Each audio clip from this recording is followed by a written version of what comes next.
gosh. Come on in. Hey guys, welcome back to Film Explosion. Today we'll talk about why Bar Rescue is making a comeback. Let's head into it. Number 4. Finding new bars is easy. Landing a spot on a reality show where someone is willing to spend their money to save your failing business seems like a pretty sweet deal. The actual task of getting on the show is pretty straightforward. You simply fill out an application, just like if you were trying for a coveted busboy spot at your local watering hole. Did you work your ass off? Absolutely. Not him. Would you know about the beers that you sell? Absolutely.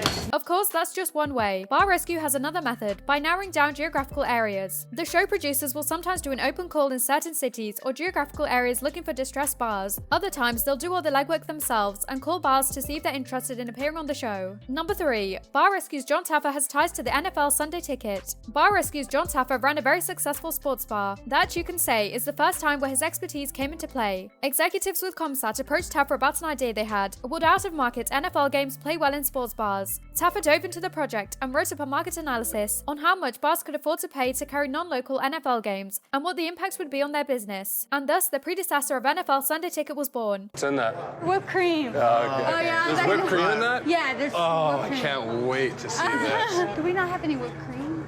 No, we don't have any. No whipped cream. Why would they be out of whipped cream in a can? This meant you didn't have to be stuck in a TV market like Orlando, watching only Tampa Bay or Jacksonville games on the local broadcasts. Instead, you could go to a bar and watch your beloved West Coast or Midwest teams, because you probably just moved to Orlando a few months earlier to get away from the cold. Comsat took the idea to the NFL, complete with Taffer's marketing plans, and the NFL loved it. In fact, the NFL loved it so much they did it themselves. They even hired Taffer away, and he worked on the advisory board for NFL entertainment for a few years. He didn't invent the NFL Sunday Ticket, but he certainly shaped what it is today. Number 2. John Taffer's signature Bar Rescue phrase is trademarked. Any TV show is only as good as its catchphrase. Let's face it, having a catchphrase, well, is huge. John Taffer stumbled upon one himself. When a bar is in violation of something, health code or just normal business practice, Taffer unleashes and unearthly shuts it down that would make a honey badger jump. Do you think it's time to maybe learn to make drinks? Yeah. How do you manage cocktails if you don't know how to make them? I've relied on the expertise of other people. No, I am one of the reasons that... Sorry, go ahead.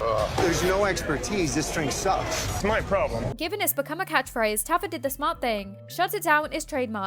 This also means that Taffer is the exclusive seller of Shut It Down merchandise, so if you need a Shut It Down button with Taffer barking out the phrase, it can be yours for a cool $20 plus shipping. Taffer actually owns 38 trademark applications within the US Patent Office for various items. He wouldn't let that go to waste, so Bar Rescue will definitely make a comeback. Number 1. What's Bar Rescue's success rate? So, how many of these failing bars have owners that ended up listening to John Taffer's advice and saving their business? According to Bar Rescue updates, he's tried to help 187 bars by the end of season 7. I want to get something to eat too. What do you recommend? I like the wings. Cool, I'll get the wings. Okay. They have no idea what they're doing.